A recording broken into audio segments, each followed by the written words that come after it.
Welcome back to the Q&As for contracts managers. Question number 71. How do you handle variation claims rejected without proper justifications? So it is a culture in construction industry that whenever a claims come, reject it and then review it. That is the current culture. Don't know how it evolved. So whenever you go with a claim, the first response you are going to get is a rejection, irrespective of the genuinity of the claim. So how will you handle it? Go with this mindset that your claim will be rejected. So always have the next plan of evidences, facts, and do not bring in any aggressive emotional discussions.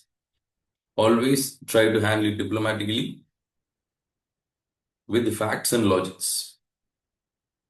So even next time the claims get rejected, please always ensure you are writing letter in a third point of view, that whenever the letter or the claim get escalated, you should always keep in mind the last dispute resolution, which is the last dispute resolution in the contract, and who is going to be part of it.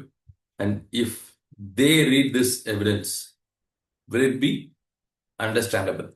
So when you always build evidences in that point of view, then definitely you are covered. Question number 72. How do you address inconsistencies between tender drawings and IFC drawings? See, tender drawings are the one used to take the quantities or for the budgeting and the costing of the project. But however, if you find a huge difference in the IFC, then the client might, it depends on the contract, might be in BOK contract, like Red Book, FIDIC, straight away it's a construction contract, or it might be EPC contract. In terms of EPC contracts, this is always a disputable area because the client transfers the risk of design to the contractor, and when there is a huge design change which has ended up in a huge design quantity difference in IFC, that risk just can't be covered like it is a detail engineering development, because the client cannot transfer a risk that is not foreseen by both the parties. For example, we have worked in a project, I'll give you an example, where the tender drawing says that you have to build a G+1 substation. But when you follow all the specifications and it ends up in a G+2, that doesn't mean that the contractor has to provide a G+2 for free just because the risk is being transferred. The risk is not being transferred when the risk is not clear to both the parties.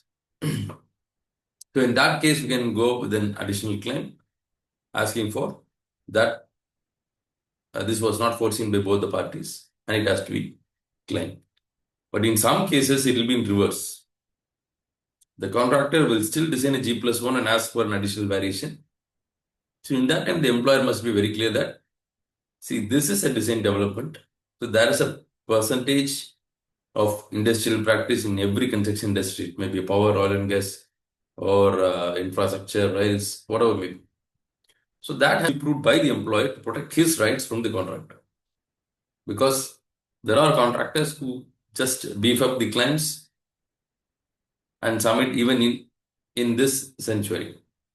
So that has to also be addressed factually. So how do you evaluate subcontractors' performance during execution? Again, whenever there is a performance measurement, you have to have data. What kind of data? It might be quality, safety, compliance procedures. What is their progress? What is their invoices monthly?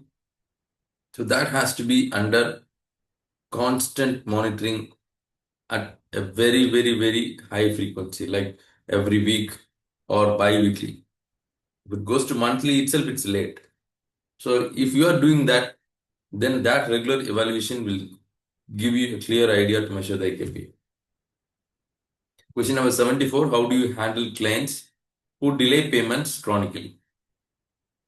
See, clients who are well experienced in projects, especially the employers with large projects, they always keep in the mind what is the cash flow of the contractors.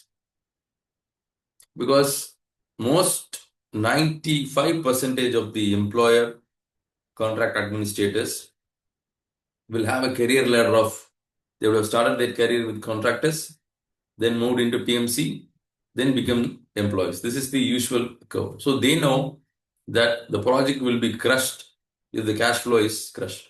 So they always keep in mind that the progress should be positive and the cash flow should be positive. And only if the cash flow is positive, the progress will be positive. Unless otherwise you have external delays.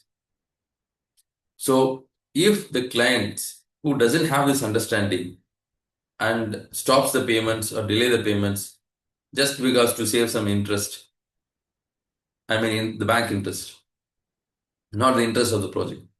So that interest, even structured contracts like FIDIC and almost all jurisdictions in the world give the leverage for the contractor to consider this as a delay, and which will have a serious impact on the project progress.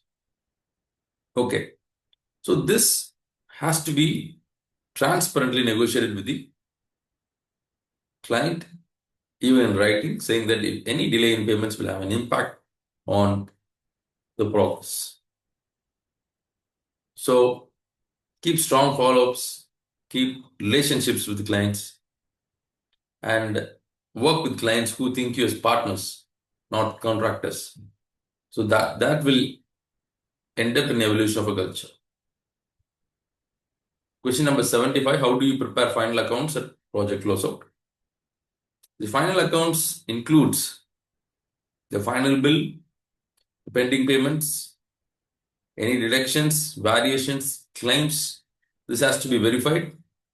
And any subcontract claims were there and whether that has been backed up. So I compile supporting documents for every financial items, then negotiate finally with the client and get the final closure, your retentions if any, PBGs, whatever, then get out of the project with clean hands.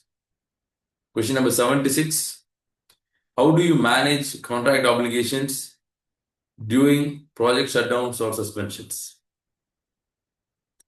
Most of the contract classes will have what to do when suspension happens and how long should the contractor wait and when he can move for termination and what will be the termination procedures. So if that is not clear, then you have to intimate that we are not clear about the suspensions and this will have an impact on the project delivery and project costs. Else get an permission to demobilize the resources from the site. So most clients will not have an idea when the suspension will close and whether to intimate the contract to demobilize, because again mobilizing he will ask additional money. So keeping in this mind and to minimizing the damages. See, when it comes to damages, it is a damage of resources, irrespective of whose resource it is. So being an cultured engineers who have been trained up in a way of handling things in a most economical way, saving the resources of this world, no resources has to be wasted. Just wasting today's resource and recovering that from client tomorrow, that's not going to help anybody. The wasted resource is resource. So you have to think in a way how to minimize and optimize the resources in that situation. And all jurisdictions will see this in a very critical manner, how the contractor has behaved in handling the mitigation.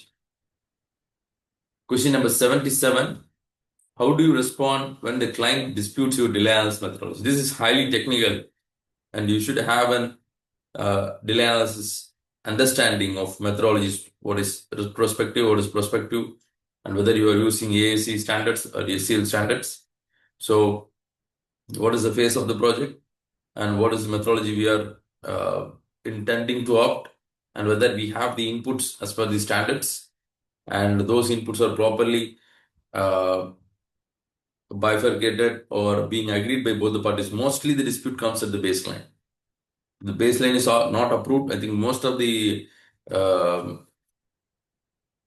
methodologies could not be used when the baseline is not approved, even though SCL gives you the leverage that if this schedule is being used for monitoring of the project, it can be used as a baseline.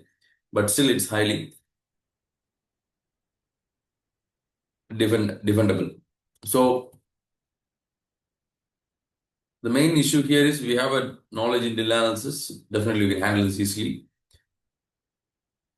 Question number 78, how do you handle disputes regarding defective work claims? So these are the secondary kind of claims in most claims, quality issues.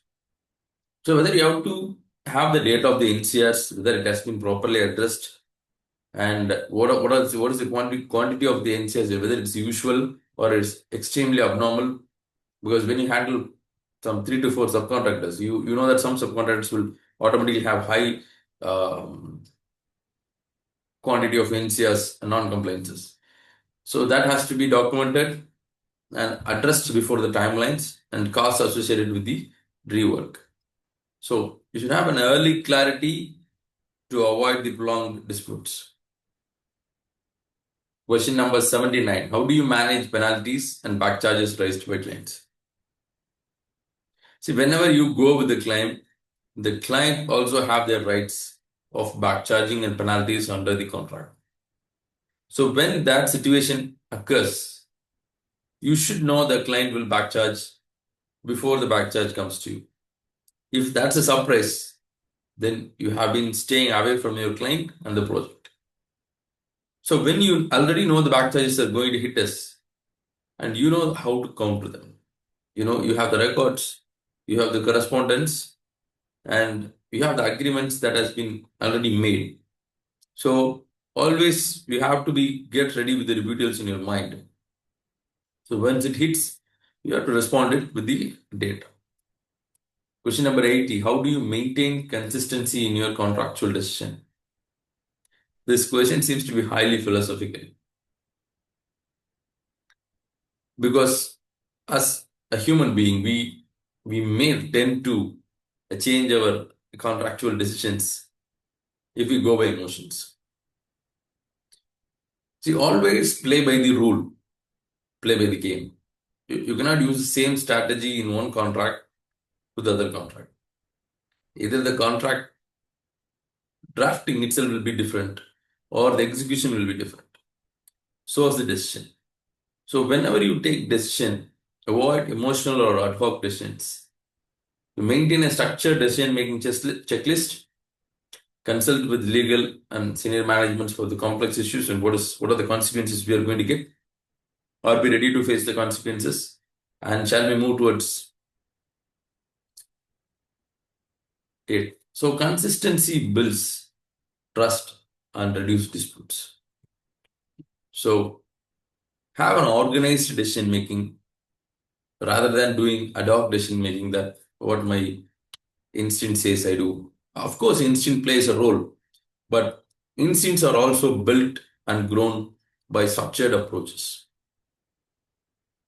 So we end by this, and there are 20 more questions which we'll see in upcoming videos. Thank you.